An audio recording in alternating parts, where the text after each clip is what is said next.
Porque la intentamos ejercitar nosotros. Pero vamos a ver y vamos a demostrar bíblicamente que la fe es un regalo. Sin embargo, hay que practicarlo. ¿Pero quién nos ayuda a practicarlo? El Señor, el Espíritu. Porque es fruto ¿de dónde? Del Espíritu. Por lo tanto, algunos dirán, es que es difícil. Claro que es difícil. Desde lo natural es difícil. Con nuestras fuerzas es difícil. Pero contamos con las fuerzas que el Señor nos da. Por lo tanto, vamos a mirar, y yo estaba intentando hacer, pero se me han ido los que iba a hacer un momento práctico. Y los demás entramos en un proceso complejo aquí de hacer. Tengo aquí a alguien. Ven para acá, Débora. Ven para acá, Débora. Tú que yo sé que eres una chica valiente, menudita ella. Muy bien. Vamos a hacer una práctica de la fe humana. ¿Vale? Débora va a confiar plenamente en mí, porque soy el pastor. Si no, luego voy a tener que rendirle cuentas a sus padres. ¿Vale? Débora se va a subir al banco. Y va a mirar para allá. Débora, si yo te digo que te eches para atrás y te dejes caer, ¿qué piensas?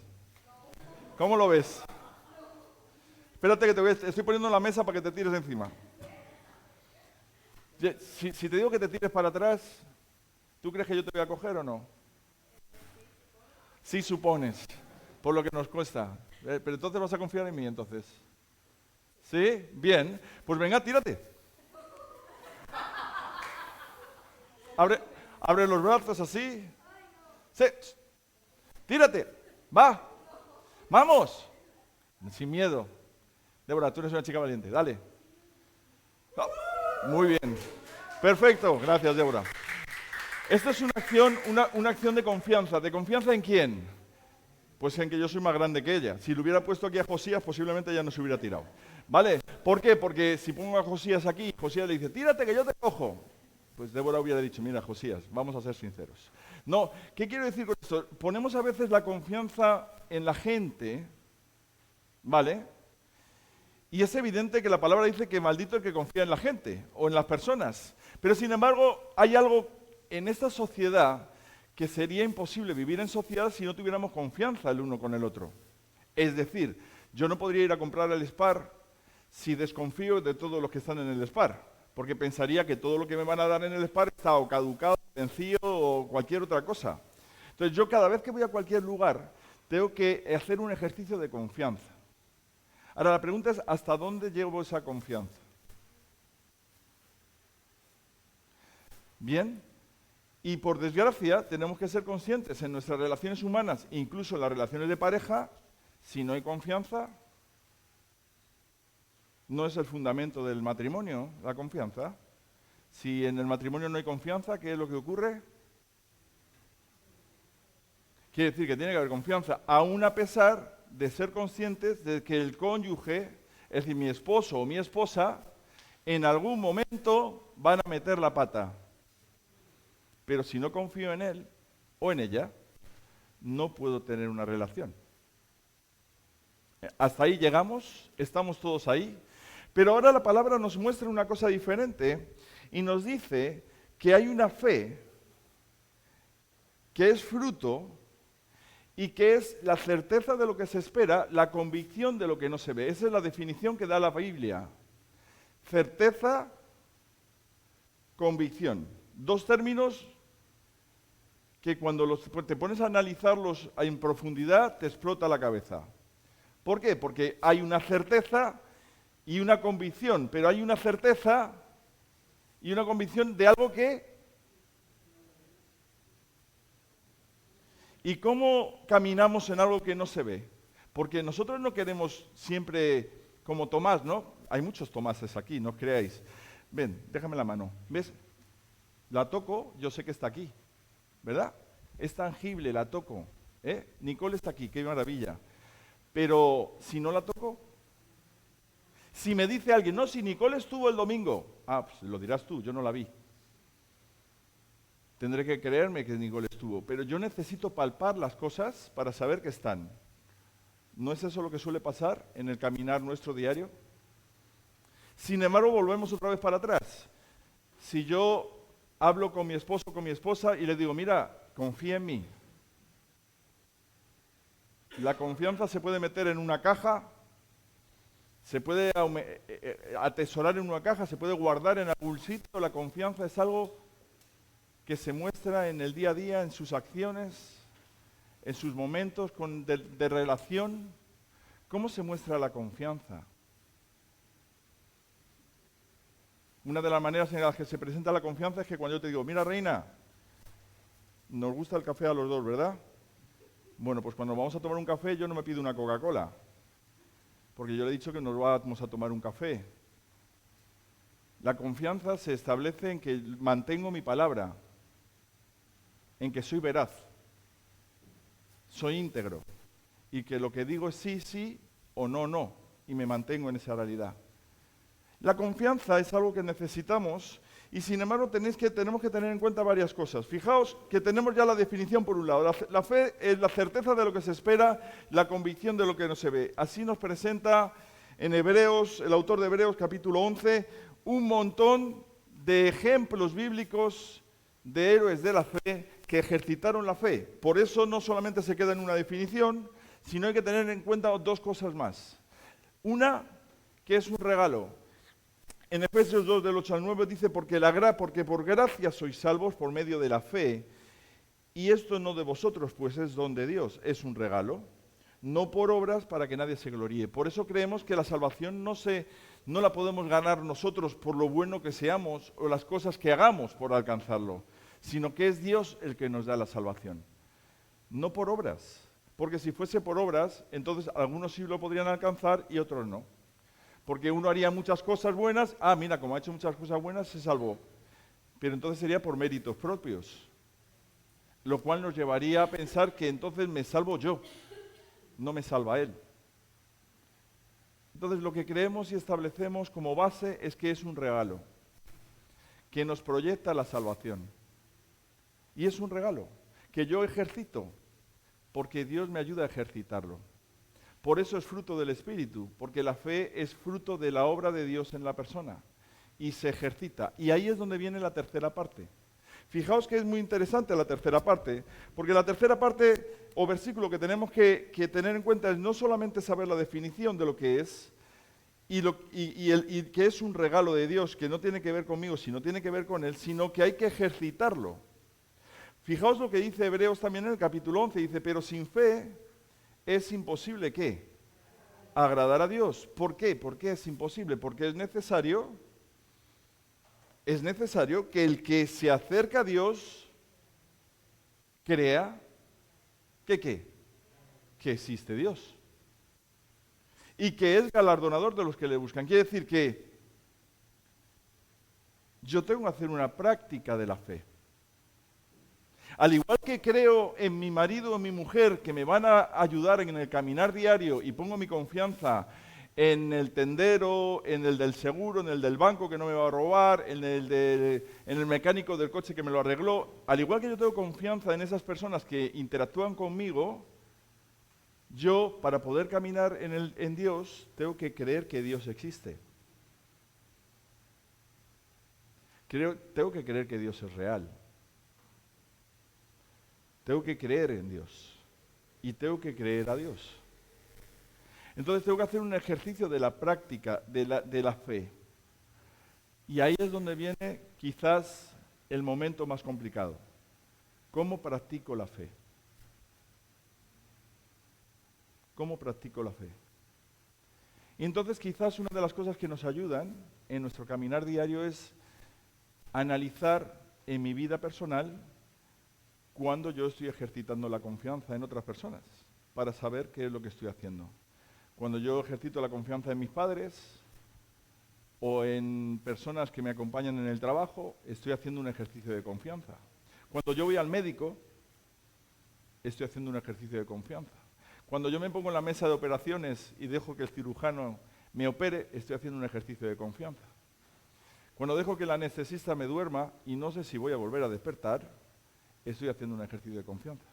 Cuando yo dejo que los papeles y los trámites que he cursado en algún estatus gubernamental sigan su curso y el funcionario que los va a coger lo haga bien, confío en que lo haga bien. O sea, que yo hago un ejercicio de confianza permanentemente, en el que arregla las calles, en el que arregla las luces, en el que corta el césped, en el que conduce el tranvía, en el que conduce la guagua. Permanentemente estoy haciendo un ejercicio de confianza. Si no confío en el conductor de la guagua, no me subo a la guagua. Si no confío en el que conduce el tranvía, no me subo al tranvía. Y si no confío en los taxistas, vaya aquí que hay una taxista, pues no me subo nunca a un taxista. ¿Entendéis que el ejercicio de confianza siempre está presente? Hay montones de textos bíblicos que apuntan, casi más de 200 textos bíblicos que apuntan a la fe, al término griego pistis, a la fe. Y en más de una ocasión Jesús utilizaba el término pistis para vincular la salvación con la acción del creer de las personas. Tu fe te ha salvado. Tu fe te ha salvado y te ha sanado. Tu fe te ha... Jesús permanentemente utilizaba esa frase. Tu fe, ¿qué fe? La que yo te he dado. La que has hecho ejercicio. Porque cuando la gente se acercaba a Jesús, se acercaba en fe. De que Él me iba a poder sanar. Fijaos que incluso los médicos, y tengo aquí una enfermera de vocación, digo de vocación porque si no fuera por vocación posiblemente no sería enfermera, dicen los médicos que las personas que creen en que se van a curar, se recuperan más rápidamente que los que no creen en nada. Y los que creen en Dios y creen que Dios le puede curar, se recuperan en más de una ocasión mucho más rápido que los que no creen en nada. Porque la fe te proyecta a una realidad que es superior a ti. Y ahí es donde viene la dificultad del ser humano, en creer que hay algo superior a mí que tiene el control de todas las cosas. Ahí es donde viene el problema. Porque Fernando lo que quiere es tener el control absoluto de su vida permanentemente y que nadie le diga lo que tiene que hacer, ni su mujer. Él quiere tener el control. Cuando Fernando confía en Dios, pierde el control. Delega el control. Porque en el momento en el que tú confías en Dios, ¿en dónde depositas tu vida? ¿Y en quién pones tu familia? ¿Y en quién pones tu trabajo? ¿Y en quién pones tus hijos? Y ahí entonces es Dios el que toma el control. Y ahí es donde viene la dificultad. Si os fijáis, es una lucha personal. Es una lucha personal. Y hay un texto maravilloso entre millones de textos y lo cogí porque en este campamento de otra cosa no se ha hablado y es de un personaje bíblico que se llamaba Pedro. Pedro, que muchos dicen que no hay muchos Pedros. Yo pienso que hay muchos más Pedros de lo que se piensa. Pero y si hubiera muchos más Pedros, posiblemente habrían personas que estarían experimentando muchas cosas que no experimentan. Fijaos este momento de la palabra en el Mateo 14. Mateo 14, versículos del 22 al 33. Es un momento muy interesante. Jesús está rodeado de multitudes. Está en un momento, en esos momentos en los que Jesús, yo no sé cómo lo hacía, pero hablaba y la gente le escuchaba aun a pesar de que fueran cientos de personas. Y estaba rodeado de personas, pero sin embargo en este momento concreto de la historia Jesús, que Jesús era Jesús, empieza a percibir del entorno de que los que están alrededor de él van a hacer algo que no deben de hacer todavía. Entonces Jesús entiende que tiene que salir de ese contexto porque los que le rodeaban querían ya elevarlo como si fuese el rey. No sé, lo estaban intentando reconocer como algo que todavía Jesús entendía que no era el momento de serlo. Y entonces Jesús, ¿qué es lo que hace? Coge a sus discípulos, los pone en una barca y le dicen a cruzar el mar. Váyanse de aquí. Y Jesús se queda rodeado de multitudes despidiéndolos. ¿Y qué hace Jesús cuando despide a sus discípulos y a las multitudes? Que si me preguntáis no sé cómo lo hizo, porque imaginaos tú despedir a miles de personas. No sé cómo lo hizo, pero lo terminó haciendo. Él se va a orar, solo. Se va a orar. Y en mitad de esa oración, que era por costumbre, que él tenía siempre con su Padre, es decir, con Dios, En ese momento ocurre este momento trascendental en la vida de sus discípulos. Tormenta en mitad del mar, las olas se elevan, empiezan a caer relámpagos, truenos, empieza a moverse la barca, empiezan los discípulos de Jesús a tener miedo, gran miedo. ¿Por qué? Porque se podía hundir la barca y ellos se ahogarían. Pero eso es algo lícito, hermanos. No estamos hablando de algo que sea cuando nos subimos en el Armas o en el Fred Olsen y eso empieza a tambalearse. ¿Quién no tiene miedo de que eso se pare? Todo el mundo. Es decir, es algo lícito. Ese miedo que aflora en ellos es algo totalmente lícito. Sin embargo, Jesús va a hacer algo y les va a poner el acento en algo que ellos habían perdido de vista. Pero fijaos, no me voy a adelantar.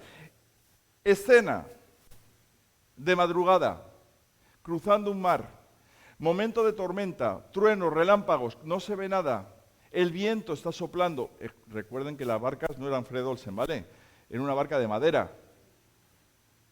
No sé si sería un tipo cayuco, de los que llegan millones de africanos de allí. Algo así, una balsa que se mantenía porque se tenía que mantener en aquel tiempo así. Y entonces en ese momento aparece Jesús caminando sobre el agua. Y decimos, bueno, es que es Jesús. Y yo estoy seguro que todos los que estamos aquí presentes diríamos, mira, es Jesús, Jesús, ven aquí. No mintamos, hubiéramos dicho, mira, ¿y qué es eso que camina sobre el agua? Si tú nunca has visto a alguien caminar sobre el agua, ¿tú qué vas a pensar? Pues cualquier cosa que no es que es Jesús, cualquier otra cosa. Entonces, ¿qué es lo que le venía a la cabeza, a su mente? ¿Que era un fantasma? Sin embargo, cuando Jesús se acerca, fijaos lo curioso de las palabras de Jesús. Dice que gritan con miedo. Y en el versículo 27 dice Jesús, tened ánimo, yo soy, no temáis. Tened ánimo, es decir, no dejéis de remar, sigan remando aunque estéis en mitad de la tormenta, no dejes de remar, sigue ahí intentando llegar al otro lado, no dejes de remar, ten ánimo, a una mitad de la... sigue remando, no tires la toalla, sigue remando, ten ánimo. ¿Y qué es lo que dice después? Yo soy. ¿Cuántos yo soy vimos ya la última vez? Yo soy el que soy. ¿Quién es el que tiene todo el poder? Yo soy, tiene todo el poder. Yo soy. ¿Y qué le dice después? No temáis. ¿Por qué no temáis? ¿Por qué no temáis? Porque donde está Dios no hay miedo. Cuando Dios se hace presente, no hay miedo. Porque Dios no genera miedo. Dios no genera ni produce miedo. Es todo lo contrario.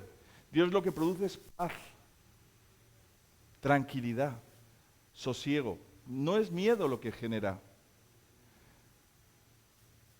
No temáis. ¿En dónde? ¿En medio de qué? Pero la tempestad se había ido. Esas palabras resonaban y la tempestad seguía ahí azotando la barca. Y la barca se seguía llenando de agua. Y encontramos a Pedro. Y aquí aparece Pedro.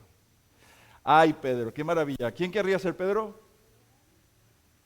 Ah, bueno, menos mal que hay alguien. Allí hay alguien que quiere ser Pedro. Muy bien, menos mal que hay algún valiente que quiere ser Pedro. ¿Vale? Pedro. ¿Y qué dice Pedro? Fijaos, os lo voy a leer de forma textual. Dice, Señor, si eres tú, si no eres tú no, pero si eres tú, ¿vale? Dice, manda que yo vaya a ti sobre el agua. Manda que vaya yo sobre ti. Pero escucha, ¿pero esto no eres tú el que tienes que salir? ¿O te tengo que mandar yo? No, pero mándamelo tú. ¿Pero quién tiene que salir de la barca? O sea que si no me lo mandas, no voy. ¿Qué necesitaba Pedro? ¿Qué estaba corroborando Pedro? ¿Qué estaba intentando ver Pedro si era verdad o no? Si era Jesús.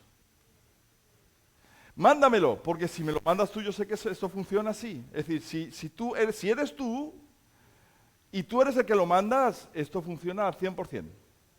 Porque si tú mandas y yo obedezco, garantías absolutas de éxito. ¿Por qué? Porque ¿quién es el que lo manda? Él. ¿Y quién es Él? El que tiene el control de todas las cosas. Quiere decir que si te lo manda el Señor, ¿qué es lo que tienes que hacer? Amén, gloria a Dios. Y voy. Porque ¿quién es el que manda? Por eso Pedro estaba diciendo, mándamelo. Mándamelo porque si tú me lo mandas no es algo que tiene que ver conmigo, ni soy yo el que va a salir de forma precipitada, ni a destiempo, ni fuera de tiempo, ni corriendo. No. Voy a hacer algo que tú me estás pidiendo que haga. Y me lo mandas tú. Y se lo manda. ¿Y Pedro qué hace? Sale de la barca. Recuerden, la barca sigue tambaleándose. Sigue la lluvia, sigue los truenos, sigue los relámpagos, sigue la tormenta, sigue el ruido. No se ha ido. Todo sigue igual. Todo sigue igual. Pero ¿qué es lo que no es igual? Hay alguien que ha tomado la decisión de obedecer al mandato de Jesús. Y sale de la barca. Y se pone a caminar. Y Pedro gozó de eso, hermanos, hermanas. Pedro fue el único de los discípulos, de los apóstoles, que pudo caminar sobre el agua. Y algunos diréis, bueno, eso es una locura. Fe. ¿No estamos hablando de la fe? Y alguno dirá, mira, pero es que, ¿y la gravedad? ¿Y tú, desde cuándo se puede caminar sobre el agua? Sí, cierto. Pues igual se puede hacer en 7 días el mundo. Bueno, pues depende. Es la fe. La cuestión es que Pedro sale de la barca con un mandato de Jesús. Ven. Ven. Y sale. Y se pone a caminar. Y se pone a caminar, pero sabemos que Pedro es Pedro, ¿verdad? Y entonces, ¿qué es lo que va a ocurrir? Yo estoy contando la historia, pero yo sé que sabéis cuál es el final. Pero intentar no saber el final y quedaros en el momento en el que Pedro está pisando el agua. Fijaos que Pedro empieza a caminar, pero al ver, y voy a ir de palabra en palabra, pero al ver, y sigue la frase, pero eso lo había cuando él salió de la barca. Y él veía cuando salió de la barca todo lo que estaba pasando. Pero al ver, se desvía la mirada. Al ver el fuerte viento, ¿qué es lo que tiene? Justamente lo que Jesús dijo que no tenían que tener. Tuvo miedo. Tuvo miedo. Y comenzando a hundirse, dio voces diciendo, Señor, sálvame. Tuvo miedo. Os voy a intentar llevar a otro punto, a un momento clave, y voy a ser muy rápido. Un momento clave de la historia de la palabra de Dios. Génesis, capítulo 3. Momento en el cual se nos narra la desobediencia de Adán y Eva. ¿Cuándo empieza el miedo a instaurarse en el caminar de la vida de la humanidad? ¿Desde qué momento el miedo empieza a formar parte del caminar de la vida de la gente? Desde el momento en el que Adán y Eva decidieron desobedecer a Dios. Hasta ese momento el miedo era inexistente. No había miedo en el mundo. ¿Qué es lo que produjo el miedo? La ausencia de la presencia de Dios en sus vidas. Miedo. ¿Qué hace el miedo? El miedo lo que produce es parálisis, paraliza a las personas. No les deja moverse, les deja bloqueados, les su mente deja de funcionar, porque el miedo genera parálisis en todas las áreas del pensamiento, de las emociones, incluso a nivel espiritual. El miedo no viene de Dios. Dios no produce miedo. Y no es producto de la obra de Dios. El miedo lo genera la desobediencia, el apartarse de. Y estoy hablando de un miedo, hermanos, entiéndame bien, yo puedo tener miedo a las agujas, porque soy aprehensivo a las agujas, no es un tipo de miedo. Puedo tener miedo a las arañas, puedo tener miedo a, yo qué sé, a las serpientes. No estoy hablando de ese tipo de miedo, ¿bien?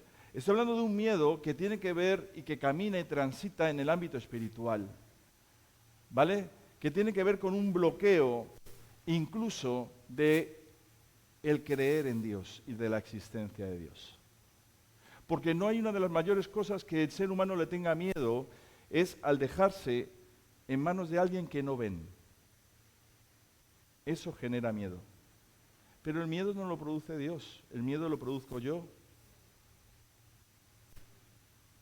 Y es el miedo en dejarme en manos de Dios, que supuestamente no veo, lo que no me deja dar pasos de fe. Y no me deja caminar en fe. ¿Por qué?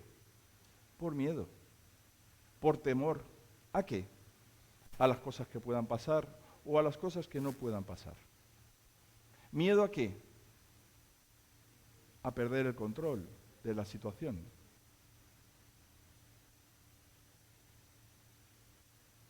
El otro día iba con Jennifer en la moto porque se nos rompió el coche y eso para ella está siendo una prueba de fuego porque a ella le gusta conducir y sentir el volante en sus manos, lo cual significa que ella sabe para dónde va.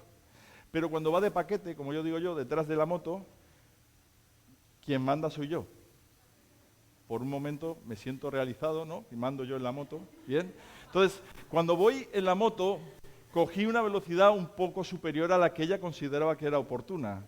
Y noté como una pequeña fricción dolorosa en la parte de la espalda, como diciendo, ¿a dónde vas? ¿A dónde vas? ¿A dónde vas? Que escucha, que quiero llegar a casa, que somos padres de familia. Vale, pero se generó un miedo y un temor. ¿Por qué? Claro, lícito, porque no tienes el volante. Yo no tenía ese miedo porque tenía el control sobre la moto en ese momento y sabía para dónde la estaba dirigiendo. Pero ella no. Ella estaba a expensas de que mi conducción fuera la correcta. ¿Qué ocurre? Que cuando coges ciertas velocidades, la sensación es muy rara. Eso es lo que a veces nos pasa con Dios.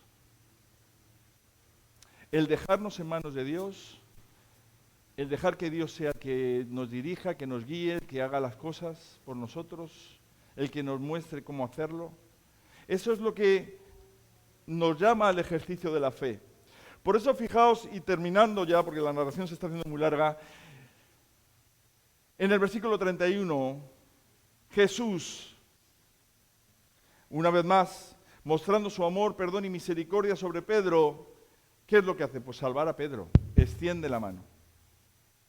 Le extiende la mano y lo saca.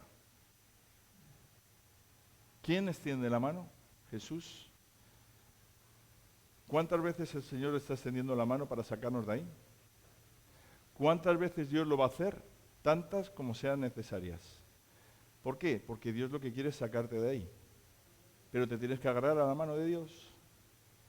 ¿Te estás hundiendo? Coge la mano. Es un acto de fe. Coge la mano. Pero la mano está extendida, hermanos. Siempre. La mano de Dios está extendida. Cógela. Cógela. No tengas miedo. Siempre está extendida. Por eso el Señor Jesús lo saca. Lo que pasa es que el Señor Jesús, como buen maestro que es, tenían que enseñarle algo a Pedro y a todos los que estaban con Pedro.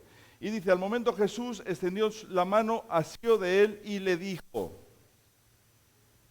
No sé si ya, fijaos que la transición es, yo creo que es en el momento en que le está sacando de la mano, porque todavía no ha subido a la barca. Imaginaos la escena, pendientes a la escena. La mano de Jesús extendida, Pedro ahogándose en el mar, y Jesús lo está sacando, ¿y qué le dice? Hombre de poca fe. Y Pedro, yo imagino que se le quedó una cara como... Y le dice una pregunta que no tiene respuesta. ¿Por qué dudaste? ¿Por qué dudaste? Pero es una pregunta lícita, ¿no? ¿Por qué dudaste? ¿No me has visto que yo estaba caminando sobre el agua? ¿No has visto que tú has caminado sobre el agua? ¿Qué más necesitas? Hombre de poca fe, ¿por qué dudaste?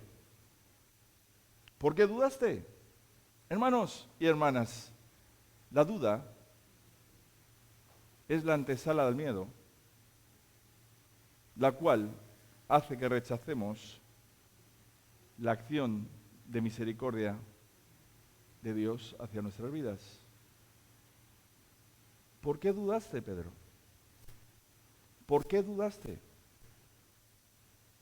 Y cuando ellos subieron en la barca, se calmó el viento. Porque ¿quién es el que tiene control sobre el viento y las tormentas? El que tiene poder sobre todas las cosas. Entonces los que estaban en el barca vinieron y le adoraron, diciendo, verdaderamente eres Hijo de Dios. Una muestra más de poder. ¿Pero de poder para qué?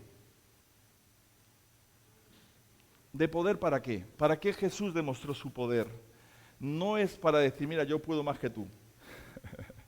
Es para demostrarte que tú puedes compartir conmigo lo que yo tengo. Porque Jesús, ¿qué hizo? ¿No compartió su poder de caminar sobre el agua con Pedro? ¿No lo compartió? ¿O Jesús solamente dijo, no, yo solo soy el que puede, no, tú no puedes caminar? No, sí, tú puedes caminar, ven. Quiere decir que Jesús dice, no, escucha, pero el poder que yo tengo para caminar sobre el agua lo puedes tener tú también, porque el poder no lo tengo yo, lo tiene Él. Y ese poder que resucita a Cristo de la cruz es el mismo poder que hace posible que tú y yo seamos salvos y que hayamos resucitado de la muerte, de los delitos y pecados en los que estábamos. El mismo poder, hermanos, que dice Hechos 1, que recibiréis poder cuando haya venido sobre vosotros el Espíritu Santo para que me seáis testigos en Jerusalén, Judea, Samaria y hasta lo último de la tierra. El poder. ¿Poder de quién? Poder de Dios. Pero no es el poder de Superman. Es un poder que tiene que ver con la obra de Dios en nosotros, en nuestras vidas. Por lo tanto, no sé si alguien más quiere tirarse del banco. Espero que no. Para hacer una muestra de fe. Pero lo que sí es evidente y lo que sí es real, yo sé que Julián querría que yo lo hiciera con él. Pero lo que sí es evidente, sí es real. Y hoy una vez más, nuestro Dios poderoso está presentándotelo a ti hoy, si tú lo quieres recoger y coger, es que la mano está extendida. La mano de Dios está extendida para todo aquel que la quiere coger y aferrarse a ella, para que Dios le ayude a superar problemas en su trabajo, que según la voluntad de Dios serán resueltos, problemas físicos que según la voluntad de Dios serán resueltos, y no según la voluntad del hombre, pero sí según la voluntad de Dios. Ahora, todas esas cosas que tenemos y arrastramos, será mucho más fácil lucharlas en Cristo Jesús y no lucharlas solo. La mano está extendida. Dios está ofreciendo hoy que tú, si quieres, puedas aceptar a Jesucristo como tu Señor y Salvador personal y aceptarlo en tu corazón y poner tu vida en sus manos para que Él sea el que obre con poder. Vamos a tener un tiempo de oración ahí donde tú estás. Vamos a orar, y si tú lo consideras delante del Señor, estando donde tú estás, levanta la mano y yo iré a orar por ti. Si tú lo consideras delante de Dios y fuera necesario para ti en esta mañana hacerlo, lo hacemos juntos y oramos al Señor juntos para que Dios haga su obra perfecta. Pero vamos a orar al Señor en estos momentos. Padre, gracias. Gracias te damos por tu obra, una obra maravillosa, una obra de gracia, Una obra, Señor, que hace posible lo imposible, porque tú eres un Dios de imposibles, Señor. Gracias por habernos mirado con ese amor y con ese perdón desde la cruz. Gracias, Señor, por esa obra redentora, sin precedentes, que en ese lugar, en ese momento de la historia, tú hiciste posible, para que todo aquel que en Él cree no se pierda, mas tenga vida eterna, dice tu palabra. Y en este momento tú extiendes tu mano, una vez más, para que todo aquel que quiera aferrarse a esa mano, que tú extiendes con amor y misericordia y perdón, se aferren a ti, Señor, para caminar contigo y tú con ellos. Señor, gracias por tu palabra, gracias por el mensaje que hemos recibido de ti. Gracias porque tú sigues hablando a nuestras vidas y a nuestros corazones con poder. Señor, necesitamos que tú sigas haciendo en nuestras vidas la obra, porque nosotros, como tú bien sabes, Señor, tenemos las fuerzas limitadas a veces. Y tenemos a veces, nos sentimos incapaces de hacer ciertas cosas. Por eso necesitamos que tú las hagas y que tú obres con poder. Señor, gracias por poder confiar en ti y por saber que tú siempre quieres lo mejor. Para nosotros, para nuestras familias, para nuestros hogares, tú siempre quieres lo mejor. Señor, ponemos nuestras vidas en tus manos una vez más. En el nombre de Jesús. Amén y amén.